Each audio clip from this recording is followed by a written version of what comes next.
Thank you, Father Antonio. There's a handout which I will follow. You'll know if I'm not, of course, but I will follow it. I promise. The To tell you the truth, the handout is principally so that I could give you the benefit of the bibliography on the back, which is partly made up of books that are sources for this presentation, and partly for further reading. Excuse me for drinking from the bottle. There's no place for a glass here. Okay. Now, the title you see, The Fundamental Unity of the Embodied Person, is this address is styled as the keynote of the conference. Perhaps a wonderful old Jesuit Dominican joke would not be out of order, particularly since today is the feast of St. Albert the Great. It runs as follows. A man comes up to a Dominican and a Jesuit who are standing in conversation with one another, and he asks them to identify themselves. When each replies by naming his religious community, the next question asks, and who are their founders? St. Dominic Guzman replies the Dominican, St. Ignatius of Loyola, the Jesuit. And why were your orders founded, he asks. The Dominican replies, to convert the Albigensians. The Jesuit, to convert the Protestants. And have you been successful? The man asks. At this point in the joke, a dramatic pause is customary to prepare the way for the cheeky Dominican response. Well, when is the last time you ran into an Albigensian? Now, the joke, of course, still provokes laughter. Some of you have probably heard it before. It's one of my favorites. Somebody should put a book together of all of these jokes before we forget them. Perhaps because we laugh, perhaps because the punchline really doesn't work anymore. You see, that we are in fact surrounded by Albigensians and may indeed be closet Albigensians ourselves, and that under the cover of the sexual revolution there prevail various Gnostic dualisms that Albigensians would happily have embraced. This awareness dawned upon me, from all things, in 1976 after reading a review essay by the Canadian Catholic philosopher James J.M., he always went by J.M. Cameron, that appeared in, that's of all places, the New York Review of Books, and tellingly entitled Sex in the Head. Regarding one of the 7 books under review in this essay, Cameron wrote, there's a lot of Gnosticism. This is 1976. There's a lot of Gnosticism, he wrote, a false spirituality, an excessive concern with what D.H. Lawrence called sex in the head. This is characteristic of the entire sexual revolution. He continued, the belief is that in a union of love between two people, personal, non-sexual relations are fundamental, and that to these relations between males and females, males and males, females and females, there may be added sexual relations as relaxation, play, signs of affection, and on occasion as a means of procreation. In the biblical tradition, by contrast, Cameron continues, it is the sexual relation between man and woman that constitutes the relationship of marriage. These days, it has become commonplace to discern Gnostic-like elements in the ideology of the sexual revolution. George Weigel recently wrote, I thought, in particular insight, quote, that contemporary Gnosticism is most powerfully embodied in the sexual revolution. Beneath, he continues, a cult of sensuality in which sexual gratification in any form among consenting adults is the highest of goods and the most inalienable of personal liberties. There lies a deeper dimension of the new Gnosticism, the conviction that there are no things as there are in the order of nature, and that everything in the human condition is plastic and malleable. We will come back to that word malleable later. Even when they do not draw an explicit parallel with Gnostic themes, many analysts have observed in the dualisms associated with the sexual revolution elements that irresistibly bring Gnosticism to mind. Rooted in a fateful separation of sexuality and procreation, the ideology of the sexual revolution drives a wedge between the realms of spirit and matter, between soul and body, between reason and emotion, between nature and freedom, between the procreative and unitive ends of marriage, and between even between sexuality and intimacy. These dualisms lend support to the notion central to the sexual revolution, this is extremely important, that the human body can be instrumentalized for the satisfaction of any type of sexual desire as long as one's intentions remain lofty, or as an Albigensian would say, pure. It sounds to us a lot like sex in the head. Christians have not been alone in recognizing that these are ideas with serious, dangerous consequences for the body. Not going to go into that, but you know, as much as for the soul. For one thing, what you do with your body can hurt your soul. Lofty intentions to the contrary notwithstanding. But far more seriously, from the perspective of an authentic Christian humanism, the divorce of physical and spiritual desire and fulfillment short-circuits the natural tendency of desire to seek the divine good through the enjoyment of created goods like sexual pleasure and marriage. Now, section 2.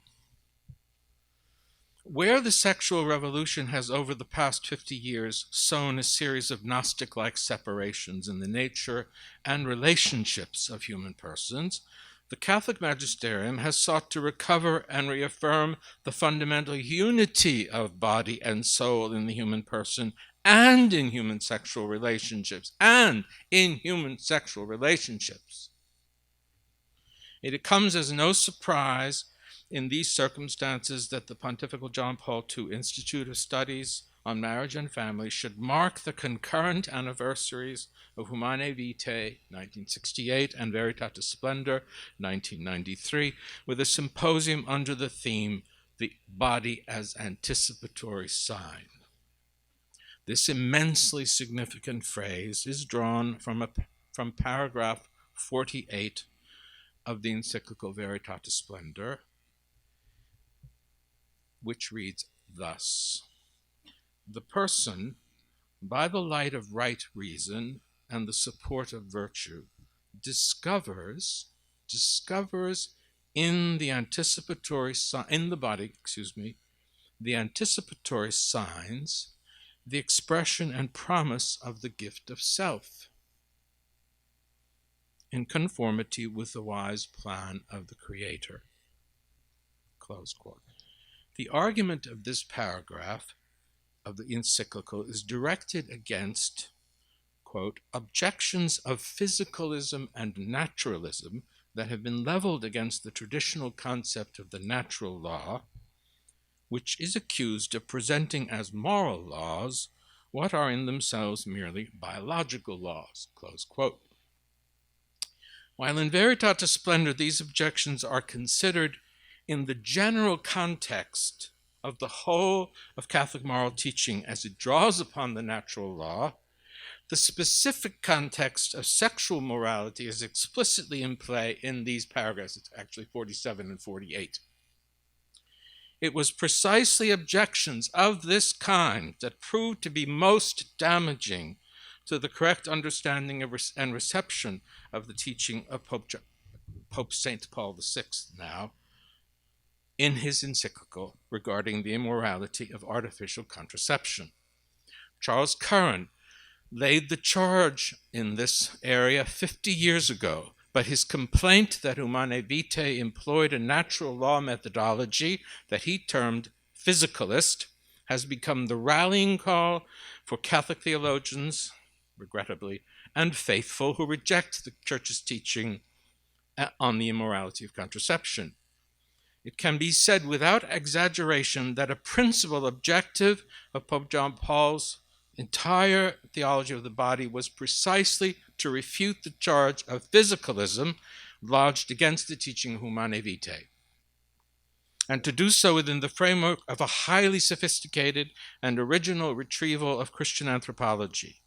Indeed, the main elements of Pope John Paul's defense of the teaching of Humanae Vitae can be found in synthesis in paragraphs 47 and 48 of Veritatis Splendor, very synthesized.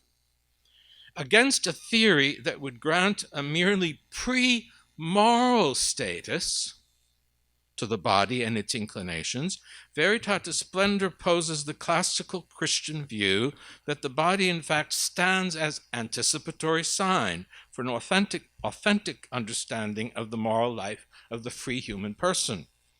The body is not simply raw material, quote, devoid of any meaning and moral values until freedom has shaped it, in accordance with its own designs. In such a theory, continuing quoting from paragraph 48, human nature and the human body appear as presuppositions or preambles, materially necessary for freedom to make its choice, yet extrinsic to the person, the subject, and the human act.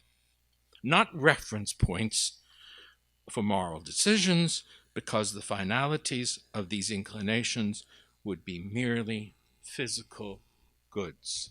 I mean, it's absolutely right.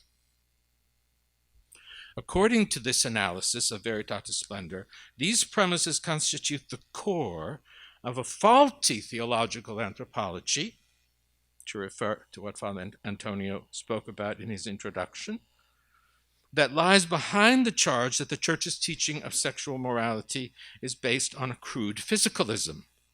Catholic teaching is caricatured as if it elevated biological laws to the level of universally valid norms. Now, here you could have a long footnote on the misunderstanding of Immanuel Kant of the relationship between nature and freedom, but I'll spare you that. But he's behind this. And forever after, it's like ships passing in the night.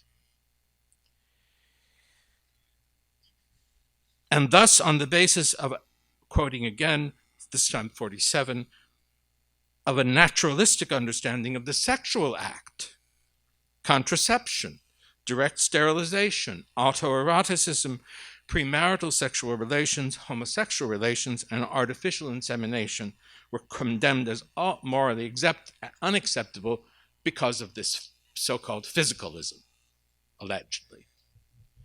It is further alleged that, quote, a morally negative evaluation of such acts fails to take into consideration both man's character as a rational and free being and the cultural conditioning of moral norms. Behind this charge of physicalism lies a profound failure to understand the significance of the unity of the body and soul within the constitution of the human person. This failure is evident, according to Veritatis Splendor, in the view that the workings of typically human behavior, as well as so-called natural inclinations, would establish at most a general orientation towards correct behavior, but cannot determine the moral assessment of human acts. As Veritatis Splendor bluntly states, this moral theory does not correspond to the truth about man and his freedom. Against it can be adduced the most basic teachings of the Church in the area of theological anthropology. Veritatis Splendor cites dogmatic definitions regarding the unity of the human persons, such as from the Council of Vienne, whose rational soul is per se et essentialiter the form of the body. And quoting the Vatican Council, Second Vatican Council, the spiritual and immortal soul is the principle of the unity of human being, whereby it exists as a whole, corpore et anima unus, as a person. According to these definitions, which have a dogmatic status, the body not only shares in the resurrection and glory, but also possesses sense faculties that are intrinsically linked with free reason and free will in the course of human action. The person, including the body, quoting Veritatis Splendor again, is completely entrusted to himself, and it is the unity of body and soul, in the unity of body and soul, that the person is the subject of his own moral acts. It is in this sense that we can say that the body is anticipatory sign of the unity of moral actions of the person whose body and soul play their distinctive roles in grasping the specific moral value of certain goods towards which the person is naturally inclined. That's Veritatis Splendor. Against the Gnostic-like conception of the body as raw material, as presupposition, as preamble, as premoral, as general orientation, as generally extrinsic to the person, John Paul presents us in Veritatis Splendor with the body as anticipatory sign and invites us to view the teaching of Humanae Vitae in this light.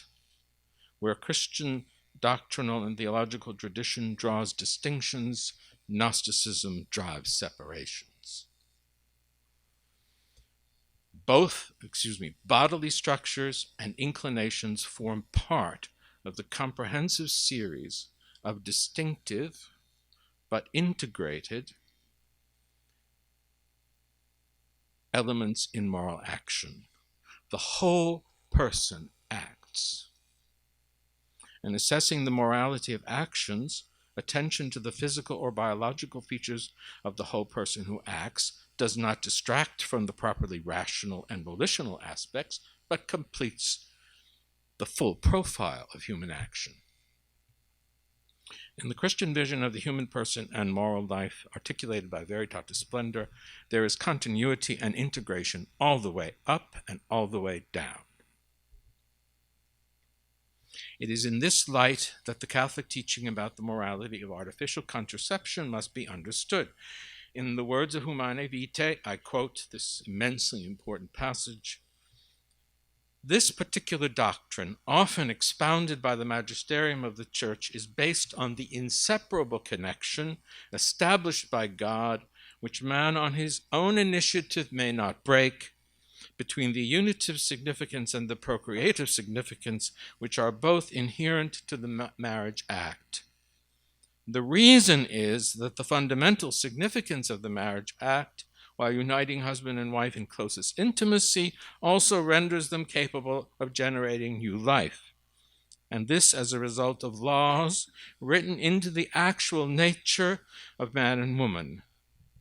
And if each of these essential qualities, the unitive and procreative, is preserved, the use of marriage, fully retains its sense of true mutual love and its ordination to the supreme responsibility of parenthood to which man is called." That's from 11 and 12 of Humanae Vitae.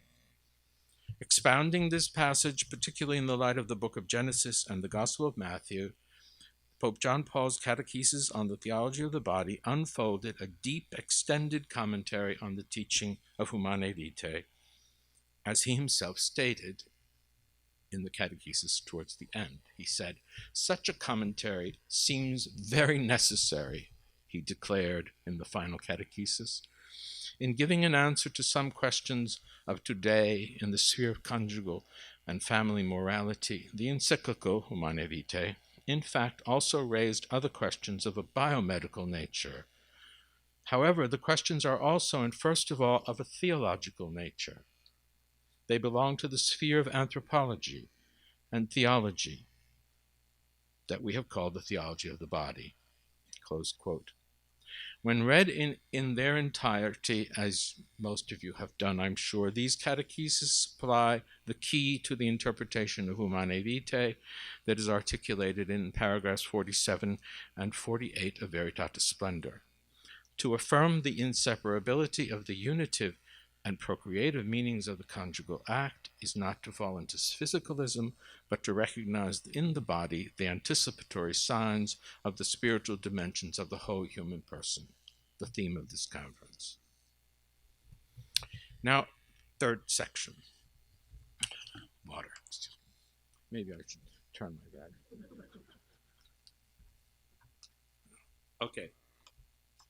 As things turned out, the unity of the embodied person that is so absolutely central to the teachings both of Veritatis Splendor and of Humanae Vitae proved very difficult to accept for many people, including many Catholic theologians, one should say, who should have known better and should know better because this is still going on, it's not over, and faithful.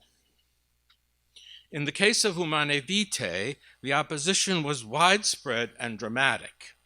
I was here in Washington, myself studying theology at the time. While with Veritatis Splendor, this is hugely important. What might be called a broad non-reception, prevailing still, non-reception of its reform of moral theology on the part of the discipline's academic practitioners has been pervasive, even if more subtle. They were very cautious, but it has not been received widely. I'll say a little bit more of that. Although he was fully aware of the potential unpopularity of the teaching of Humanae Vitae, Paul VI nonetheless wrote, "We believe that the human beings of our day are particularly capable of seeing the deeply reasonable and human character of this fundamental principle, namely the unity of the unitive and procreative meanings." That's paragraph 12. It's towards the end of the encyclical.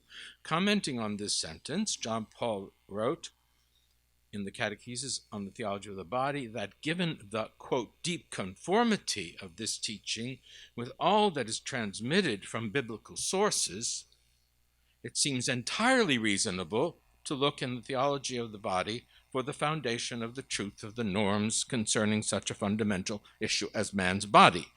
The two will be one flesh.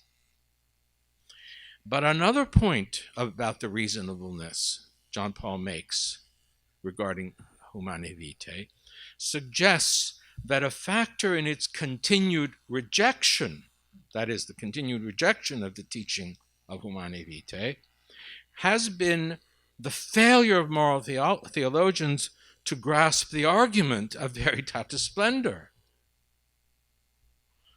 Consider this important passage of the Catechesis 119 of John Paul.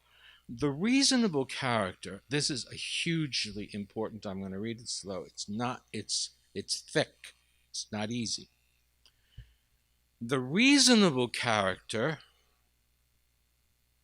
of the teaching of Humanae Vitae, quote, concerns not only the truth in the ontological dimension, that is, what corresponds to the real structure of the conjugal act, it concerns also the same truth in the subjective and psychological dimension, that is to say, the right understanding of the innermost structure of the conjugal act, that is the adequate this is an incredible passage, rereading,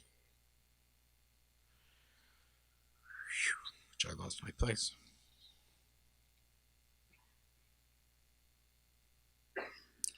the language of the body, rereading the language of the body. Norms of sexual morality have an ontological basis that, at least in principle, can be subjectively grasped in the very experience of men and women engaged in sexual activity. This is a very important point.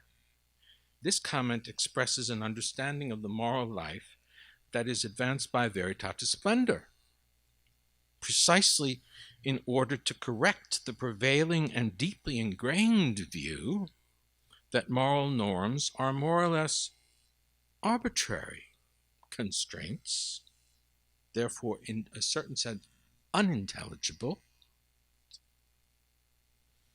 That's not actually in the paper, but it should be. According to which certain things are permitted and certain things are forbidden, irrespective of the bearing of these injunctions on human goodness and flourishing, an idea to which we all now must give fond thanks to nominalism, unheard of in the tradition before. Certain things are permitted and certain things are forbidden, irrespective of the bearing of these injunctions on human goodness and flourishing. In other words, inexplicable in terms of the human good. This idea has a long history stretching back to the nominalist theology that took hold in the 14th century, but remained influential in the Catholic manualist traditions and is very alive today.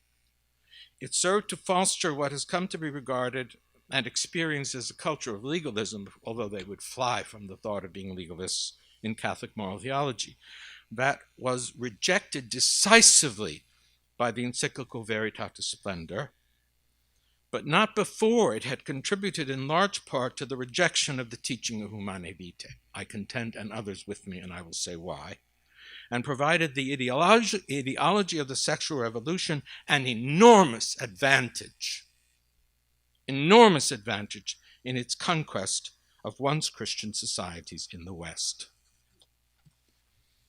I entitled this paper, perhaps mysteriously, maybe we'll make it clear in the subtitle in questions, Theological and Pastoral Reflections on the Sexual Revolution. I'm reading these documents in the light of what has gone on in the past 50 years, which I think is essential. Following the lead of Veritatis Splendor, it is of critical importance to insist on the priority of the categories of good and evil for assessing the rightness and wrongness of particular actions. Whereas the manualist moral systems at least imply, this is very complex, I mean, you have to read survey, pink hairs and all, but the literature is there. They at least imply that actions are good and thus right because permitted, and bad and thus wrong because forbidden. The authentic Catholic moral tradition recovered by Veritatis Splendor maintains that a certain course of action is forbidden and wrong because it is bad for the agent. Bad, period, let's say. That's all that intrinsically evil means. While another, always and everywhere, bad.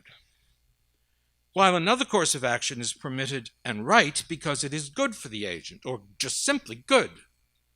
In other words, for the manualist, good and evil track over right and wrong, tracking over permitted and forbidden. For the tradition, permitted and forbidden, right and wrong track over good and evil. You see? And the reverse of this is a catastrophic mistake, not a small mistake. The requirements enjoined by moral norms are not indifferent to human goodness and happiness, but advance the flourishing of the human person in accord with the natural order embedded in creation by a loving God. This is knowable. So why can Paul VI say it's reasonable, this teaching, is because you can understand how it's good. See, and John Paul II, the entire argument of the theology of the body is playing out this fundamental point. See? In the legalistic moral doctrine typical of the manualists, the principal virtue is obedience. One obeys the moral norms, whatever the content. Some of the nominalists went very far here. God could enjoin you to hate him, and you'd have to obey. perverse idea. The principal virtue is obedience. One obeys the moral norms, whatever their content, because they are enjoined by God. But in the classical moral tradition, the observance of the moral norms is meant to foster specific virtues with which they are concerned, and thus the overall good of the acting person. In other words, moral norms treat primarily of good and evil rather than of the permitted and the forbidden. Obedience is just one of the virtues. Hello? Obedience is just one of the virtues. The form of the virtues is charity, not obedience, in the tradition. Moral norms thus express an order, clear in both Humanae, in both Paul VI and John Paul II speak in this language. Moral norms thus express an order established by divine wisdom, in which the moral law accords with the divinely created finalities of human nature. However that's described, various theologians describe it differently, but the fundamental point is that, and is given to make human persons good and virtuous. Here we have not the violation or restraint of authentic freedom, but its enablement. This is one of the most important arguments of Veritatis Splendor. Freedom is the God-given capacity by which human persons attain happiness. Unlike the sub-rational or non-personal creatures with whom we share the universe, only persons are free to join their hearts and souls to the endeavor to realize their true good, which is the authentically personal good of ultimate communion. The distinction between us and mockingbirds and cabbages is that there is no possibility of failing to achieve their good by their choice, or embracing it for that matter. Only human beings have the possibility of embracing their good freely. This is, of course, an immensely important argument for John Paul II, but it's critical to get to it. You have to undo the confusion created by Kant in this area, I have found when teaching, because people don't understand what you're talking about. Moral norms are thus much more like an athlete's daily exercise and diet regimen than they are like traffic regulations. To use a simple analogy, traffic laws require that we stop on red and go on green, and if you're from New York, you go faster on yellow. But it could just have been the other way, it would just as well have been the other way around. But the athlete follows the daily regimen enjoined by his or her coach in order to achieve and maintain a certain level of performance otherwise unattainable. There is a fit between the regimen and the outcome desired. It's not automatic, but all things being equal, it works. Moral norms are like that. They involve non-arbitrary injunctions that guide human persons steadily toward the good in every action and thus toward the ultimate good, capital G, God. Created in the image of God, this is the classical, the anthropology behind the classical tradition in moral thought. Created in the image of God, human persons are meant to grow into the image of Christ. As they become increasingly conformed to the perfect man, Jesus Christ, the fullness of their humanity is realized. There is a finality built into human nature as such, and although its realization is possible only with the assistance of divine grace and free actions, of course, this realization is in a real sense continuous with the tendencies and aspirations of human nature. It is only in the light of the authentic Christian vision of the moral life of human persons, articulated in Veritatis Splendor, that the reasonableness of the teaching of Humanae Vitae can be appreciated fully. Norms of sexual morality in their totality have a basis in the structure of human nature, however you talk about that. in the real structure of the conjugal act. And as John Paul insisted, this same truth has a subjective and psychological dimension because it is open to a right understanding. What God is doing in his wisdom can be discerned by human beings. You see? The innermost structure of the conjugal act can be read, I'm reading this passage again, in the language of the body, John Paul wrote, through an adequate rereading of the meanings that correspond to this structure and their inseparable connection in view of morally right behavior. The norm of sexual morality and the corresponding ordering of human acts in the sphere of sexuality are, to quote him again, identical with the rereading of the language of the body in truth. The norms of sexual morality are thus not extrinsically imposed, but correspond to the spousal meaning of the body that is there to be read out, especially in the light of faith. It's a huge challenge, of course, for us who are for you especially, who are teaching, and many of you have the mission of teaching the faithful this, but it has to be done. Section 4. 3 factors in particular, I think you could probably add more, but have converged to make it difficult to read out the spousal meaning of the body from the objective and subjective dimensions of man and woman in the conjugal act. The first, for one thing, the vision of Christian sexuality presupposed by Humanae Vitae and later articulated in Veritatis Splendor was eclipsed by manualist moral theology.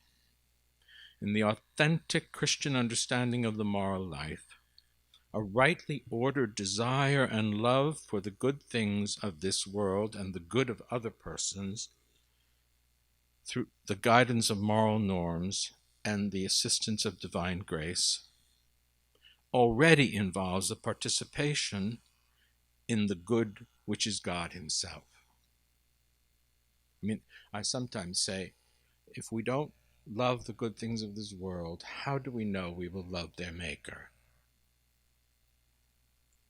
Authentic Christian morality resists the misreading of scripture and tradition that claims to see in Christian faith the suppression of ordinary enjoyments of human earthly life. Here, now, we'd have to talk about asceticism, but I'm not obviously denying that. Particularly human intimacy and love in favor of a good beyond life. On the contrary, for the Christian faith, the whole range of desire, or to use more technical language, the inclination to the good embedded in the very structures of human existence, finds its fulfillment in beatitude, in the love of the triune God and nothing less. This unity and continuity, we might say, between eros and agape, has been called the sanctification of desire. It's a wonderful phrase. It is to this end that moral norms in the area of morality, sexual morality, direct us. But, instead of falling mainly on good soil formed by this understanding of the Christian moral life, the teaching of Humanae Vitae fell largely among the thorns and rocky ground of manualism, regnant at the time of its publication. See? And all of the band-aid theories that were used by theologians whom I will not mention, but you know who they are, to fix it up. Whereas Veritatis Splendor eventually said, it cannot be fixed. It just must be set aside. In the place, now this is very important, in the place of the tradition's stress on grace, beatitude, virtue, and personal transformation, manualist moral theologies had substituted obligation, freedom, conscience, and decision, or choice. That what is the central moral concept in the minds of most people? Choice. I could read that sentence again, but I don't want to stretch your patience. In addition to external social and intellectual factors of considerable complexity, I mean, at the moment it appeared, Humanae Vitae, the resources with which to absorb and receive the teaching of Humanae Vitae barely existed at the time of its publication within the Catholic Church, broadly speaking. Barely existed. Instead, as John Grabowski, who has a good discussion of this, points out, in the prevailing conceptions fostered by the manualist tradition, morality was viewed, quote, principally as a struggle between an undirected, privatized freedom, looking, not freedom as directed towards happiness, but freedom, you might say, of possibilities. Between that and law imposed by external authority. Humanae Vitae was read as an imposition on the freedom of conscience of the faithful. And into that error, theologians happily led them off, I would say, off a cliff.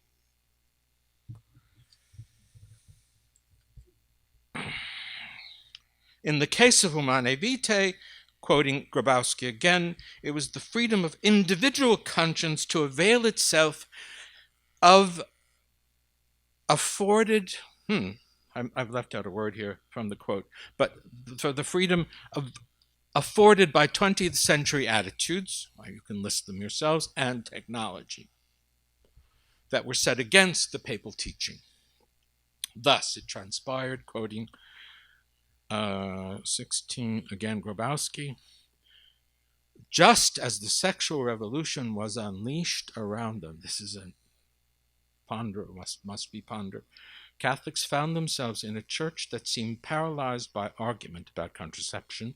Anybody who was alive then knows how true this is, and at least on the local level seemed to lapse into an uneasy silence about sex.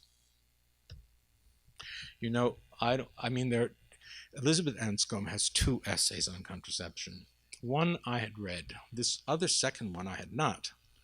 And it begins with, I don't know if you've read it, you probably have, 2 long pages, just missing the few lines at the bottom of the second page.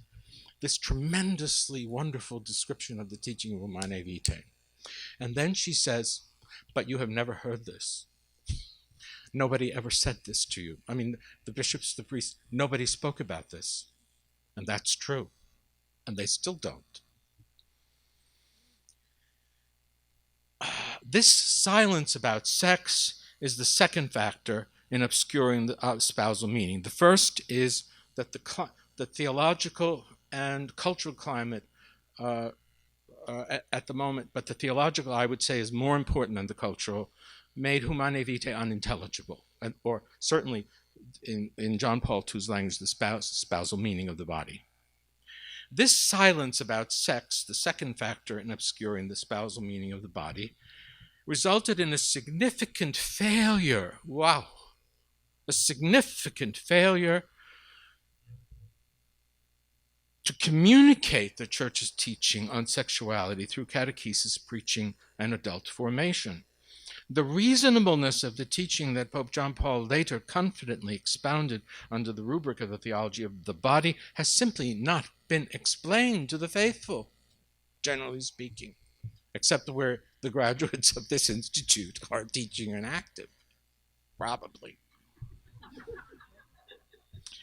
Reporting the results of a survey on the influence of religious beliefs on teenage sexual behavior, sociologist Mark Regnerus concluded, now this is 2007, things change rapidly, but this is 2007, quote, the majority of religious interviewees with whom we spoke, the ones who might possibly own some sort of religious ethic concerning human sexuality, could articulate nothing more about what their faith has to say about sex than a simple no sex before marriage rule.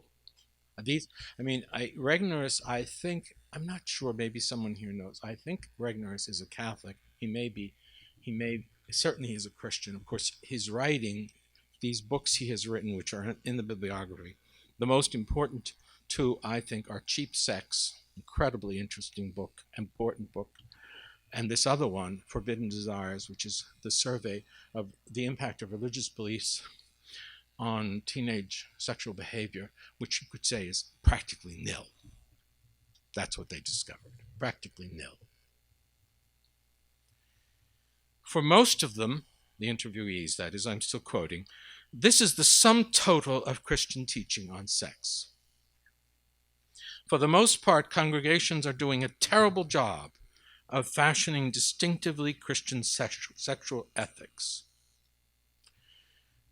And in his more recent book, that's Cheap Sex, he's even stronger. He says his research leads him to acknowledge that Catholics, quote, have access to a more robust and developed, in fact, he talks about John Paul II, theology of the body, developed conservative teachings on sexuality and marriage than do Protestants, but suffer from a profound supply chain problem. Average Catholics are unaware of their church's own teachings or insufficiently trained in them due to Catholicism's historically poor theological education system. American Catholics also tend to approach religious life with a spirit of independence and an anti-authoritarian streak, which is really the legacy of the legacy of the rebellion against the manualist tradition, which they get from Catholic colleges everywhere. I won't say whose Catholic colleges, you can guess. Out of step with the hierarchical nature of the magisterium. As a result, the average Catholic sexual, too many pages, behavior looks and is more permissive than the average evangelical Protestants. That's an interesting one. Although he says that they discovered that although evangelicals do have a stronger understanding of their sexual teaching, they don't necessarily follow it either. But that's another matter. Okay. Those two books, I would absolutely say you have got to read in order not to simply utter eternal verities in a total vacuum, culturally and socially, which is a problem we all have to face. But I'll come to that at the end. A third and perhaps decisive factor is the sexual revolution itself that has prevailed everywhere in the West. The bishops of the world come to Rome on their limina visits, and they visit the congregations. They always visit the CDF. And so it's very interesting. Let me tell you, there's not much difference between the issues that they bring from whether they're from Sudan or from New York City. The same thing, because the globalization of goods is also the globalization of ideas. So gender theology is the top of their list. The secular revolution, divorce and remarriage, all of them repeat these issues to us.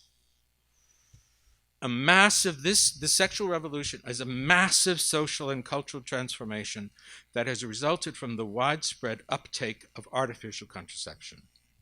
50 years on, that is since Humanae Vitae, the embrace of hormonal and other forms of contraception, even among Catholics, and with it the fateful separation of sexuality and procreation, seems irreversible.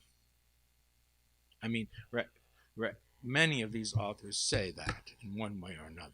Now, that's another matter, but it's interesting that they come to this judgment. This transformation has so greatly altered the way in which people conceive of sexuality and the relationships between men and women as to render the spousal meaning of the body nearly unintelligible. As Anthony Giddens suggested in a book written in 1992, I strongly recommend this book. It's called The Transformation of Intimacy. Sociologist, English, Cambridge University, now retired, still active. quote, effective contraception meant more than an increased capability of limiting pregnancy. Obviously, that was its immediate effect.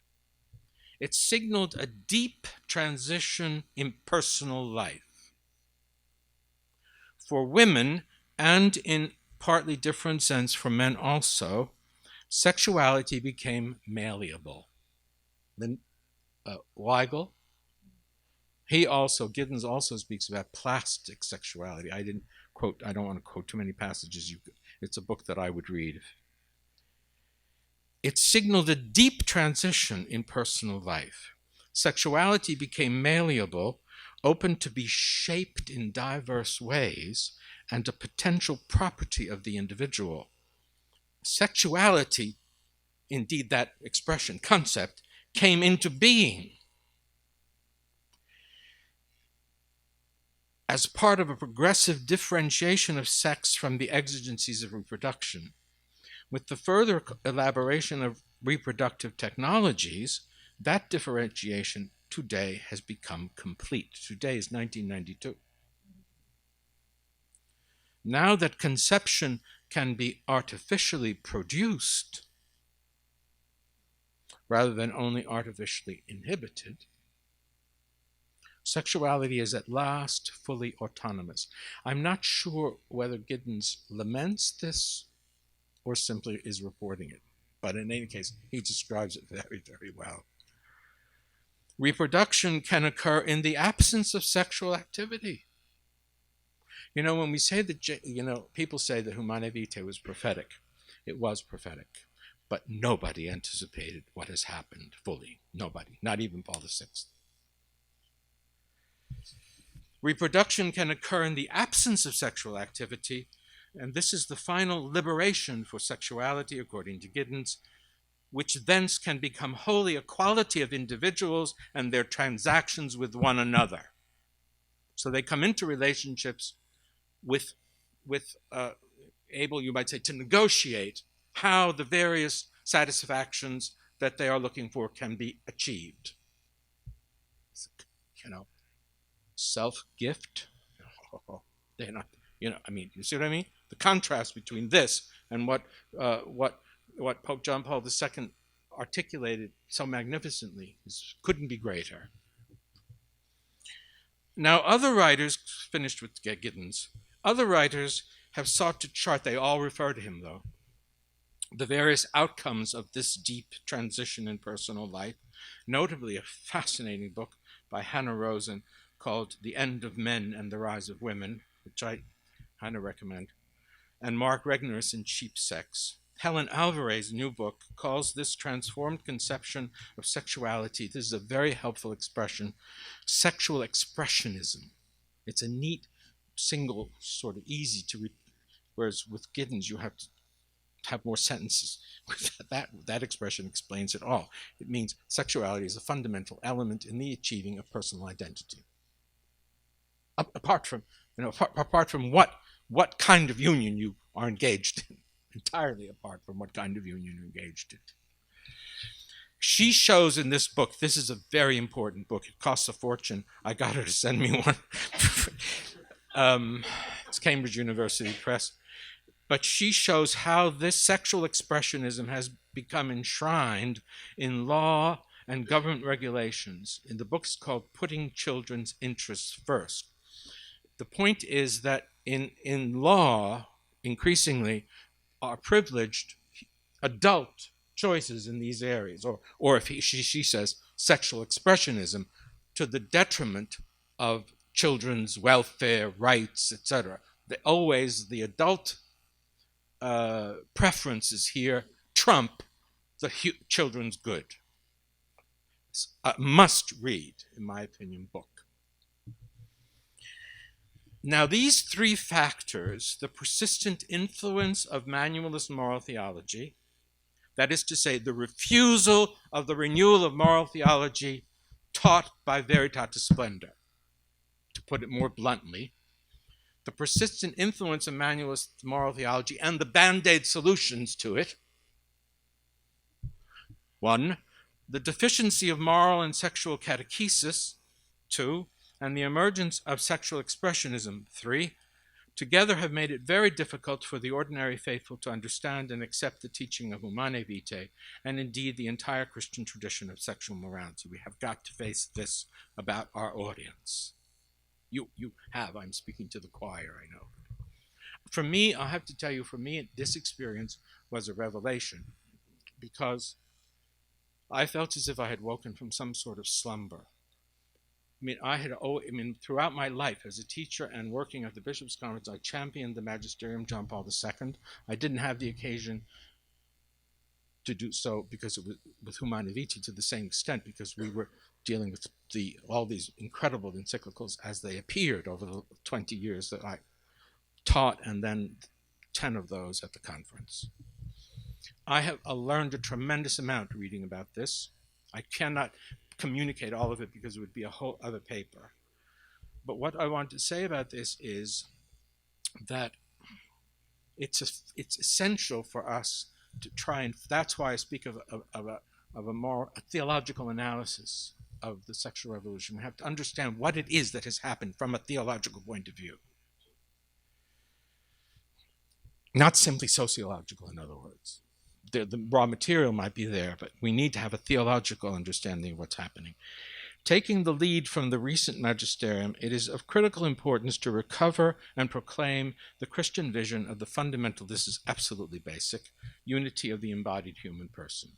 Here, John Paul was absolutely right. This would serve as the basis from which to address the Gnostic-like dualisms that divide sexuality from procreation, spirit from matter, body from soul, reason from emotion, nature from freedom, and sexuality from intimacy. The concurrent anniversaries of Humanae Vitae and Veritatis Splendor afford a moment for recommitment to this endeavor to present a robust Christian alternative to sex in the head. My brothers and sisters in Christ. This effort will require a deep theological and pastoral analysis of the social and cultural transformation of sexuality that followed upon the widespread uptake of contraception in the West. Pope John Paul was moved to declare in Familiaris Consortio, quote, "In the context of a culture which seriously distorts or entirely misinterprets the true meaning of human sexuality because it separates it from its essential reference to the person, the Church more urgently feels how irreplaceable is her mission of presenting sexuality as a value and task of the whole person, created male and female in the image of God." Close quote. Despite the considerable challenges posed by the sexual revolution and other factors, the Church can no more abandon this mission than she could the task of evangelization itself. Thank you.